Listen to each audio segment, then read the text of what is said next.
एक बार की बात है। गांव के कुछ मनचले एक लड़की को रोज परेशान किया करते थे। रोज रोज की छेड़खानी से तंग आकर एक दिन वो लड़की गांव की नदी में कूद जाती है। अरे ये क्या? ये लड़की तो अपनी जान देना चाहती है। मुझे इसे बचाना होगा। फिर हीरा भी उसके पीछे पीछे नदी में कूद जाता है और किसी तरह उस लड़की की जान बचा लेता है। ये सब घटना वहां पेड़ पर रह रही चुड़ैल देखती है।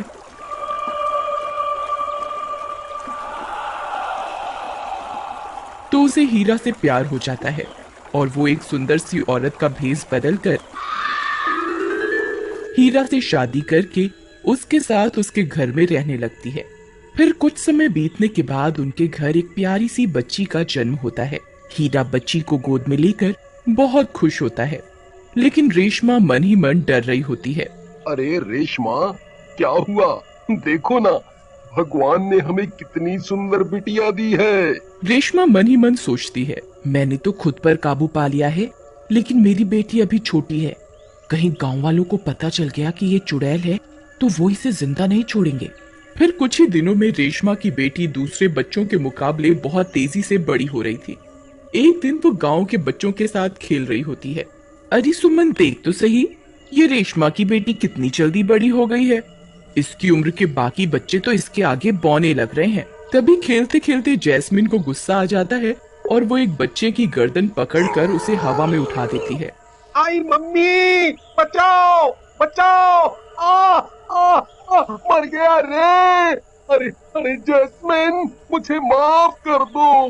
मैं आगे से चीटिंग नहीं करूंगा।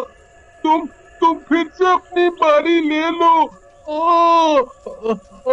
मम्मी मम्मी मम्मी मम्मी बचाओ! आ फिर उस बच्चे की आवाज सुनकर रेशमा भागती हुई जाती है और जैस्मिन से उस बच्चे को छुड़वाती है। अरे भागो रे! अरे आई मम्मी मम्मी! ओ हाय, जान बटा! आई! जैस्मिन, ये तुम क्या कर रही थी? मैंने तुम्हें मना किया था ना, कभी किसी भी बच्चे को हाथ मत लगाना। लेकिन माँ, उसने मेरे साथ चीटिंग की। मैंने तो सिर्फ उसे हल्का सा हाथ ही लगाया था और वो मम्मी मम्मी करके रोने लगा। बेटा, तुम आम बच्चों की तरह नहीं हो, तुम इन सबसे अलग हो। मैं इनसे अलग कैसे हूँ माँ?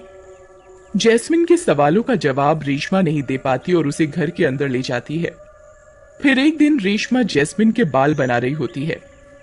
माँ माँ, आज मेरी दो चोटी करो ना। नहीं नहीं बेटा, अभी तुम्हारे बाल इतने लंबे नहीं है कि दो चोटी हो सके।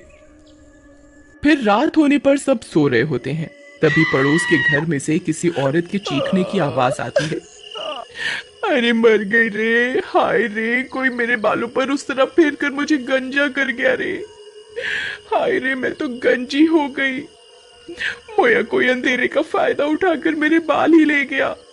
अरे रेशमा, ये कैसा शोर है भला? ये औरत इतना रो क्यों रही है? अजी आप सो जाइए, मैं देखती हूँ। फिर रेशमा उस औरत के पास जाती है। उस औरत को गंजा देखकर वो हैरान रह जाती है। अरे बहन, ये क्या हुआ? तुम्हारे बाल कहाँ गए? तुम्हारी ऐसी हालत कैसे हो गई?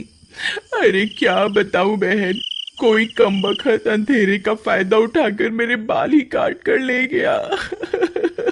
फिर रेशमा हैरान परेशान होकर वापस अपने घर आ जाती है और जैस्मिन के कमरे में झांक कर देखती है तो जैस्मिन सो रही होती है। फिर सुबह होने पर जैस्मिन फिर से अपनी माँ के पास बाल बनवाने आती है। माँ, आज तो मैं आपसे दो चोटी करवा कर ही रहूंगी। अरे बाबा, कल ही तो बताया था कि तुम्हारे बाल अभी इतने बड़े नहीं हुए कि दो चोटी हो सके। फिर रेशमा जैस्मिन के बाल बनाने लगती है, लेकिन ये क्या, एक चोटी बनाने के बाद भी जैस्मिन के बाल खुले रह जाते हैं। देखो माँ, इन बालों की एक और चोटी बना दो। ये कैसे हो सकता है? कल तो एक ही चोटी बनी थी, ये रात रात में बाल बढ़ कैसे गए? फिर जैस्मिन दो चोटी बनवाकर बाहर खेलने चली जाती है। रात होने पर गांव में अचानक से चीख पुकार मच जाती है। अरे मर गई रे, मेरे बाल कौन काट कर ले गया? अरे गांव वाले जल्दी आओ, देखो कोई नास बेटा मेरे बालों को काट कर ले गया। अजी जल्दी उठिए, ये देखिए कोई आपकी पत्नी को अंधेरे में गंजा करके चला गया और आप घोड़े बेचकर सोते रह गए। अरे मैं तो लुट गई, बर्बाद हो गई। अब मैं किसी को अपना मुंह कैसे दिखाऊंगी। फिर ये सब चीख पुकार सुनकर रेशमा और हीरा भी वहां पहुंच जाते हैं। अरे जग्गू भाई, ये तुम्हारी पत्नी के साथ क्या हुआ? इनके बाल कहाँ गए? पता नहीं भाई, मैं तो सो रहा था। रात के अंधेरे में कोई आया और इसके बालों पर उस तरह फेर के चला गया। रेशमा भी सोच में पड़ जाती है कि आखिर कौन है जो गांव की औरतों को गंजा कर रहा है। फिर अगले दिन जब जैस्मिन अपने बाल बनवाने माँ के पास आती है तो उसकी आंखें फटी की फटी रह जाती हैं। जैस्मिन के बाल कई फीट बढ़ चुके होते हैं।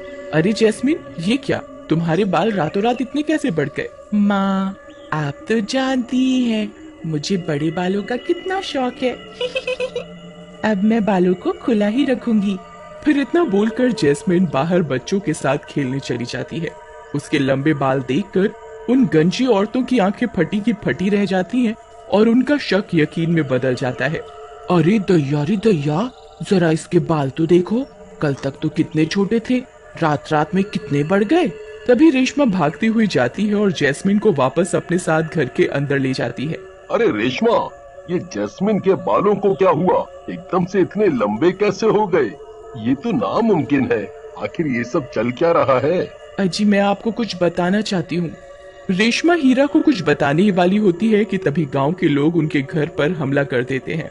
मारो मारो, ये जैस्मिन जरूर एक चुड़ैल है। आज इस चुड़ैल को जिंदा नहीं छोड़ेंगे। अरे कमबख्त, मुझे गंजा करके खुद इतने बड़े बाल करके घूम रही है, तुझे शर्म नहीं आई? खोल दरवाजा, अब कहाँ छुप कर बैठी है, खोल। हाँ भाइयों, आज इस चुड़ैल को सबक सिखा कर ही रहेंगे। मारो मारो।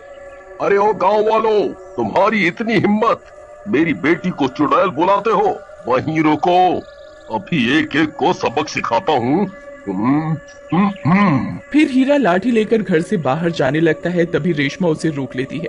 नहीं, रुक जाइए, आप बाहर मत जाइए, बाहर आपकी जान को खतरा है।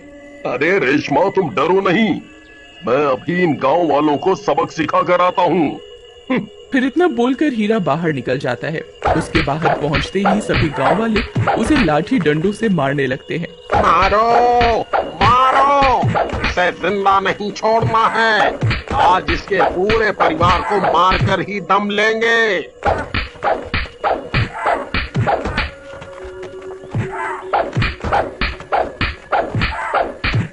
फिर रेशमा हीरा को बचाने के लिए घर से बाहर दौड़ पड़ती है।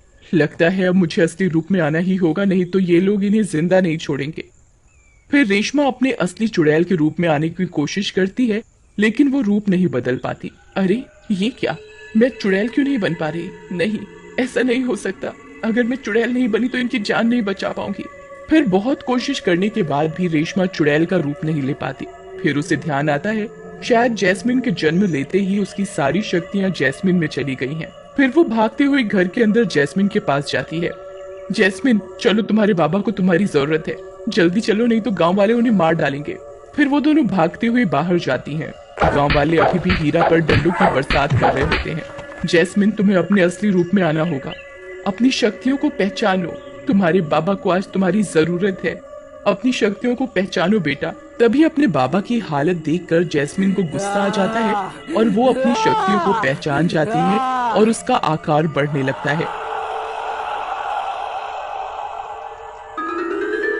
ये सब देखकर गांव वालों की हालत खराब हो जाती है। अरे मार गए रे, ये जैस्मिन तो सच में चुड़ैल निकली। अरे अरे, अब क्या होगा? ए, छोड़ मेरे बाबा को। अगर किसी ने उन्हें हाथ लगाने की कोशिश भी की तो उसका सर उसके धड़ से अलग कर दूंगी। फिर जैस्मिन का गुस्सा देखकर सब गांव वाले उसके आगे हाथ जोड़कर खड़े हो जाते हैं। जैस्मिन बेटा, शांत हो जाओ, अब मैं ठीक हूँ।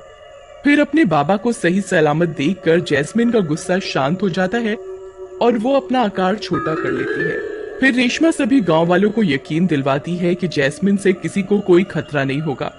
वो अपनी शक्तियों का इस्तेमाल सिर्फ गांव की भलाई के लिए ही करेगी। फिर जैस्मिन अपनी शक्तियों से सब औरतों के बाल उन्हें वापस लौटा देती है और उस दिन के बाद जैस्मिन गांव के सभी बच्चों के साथ हंसी खुशी रहने लगती है।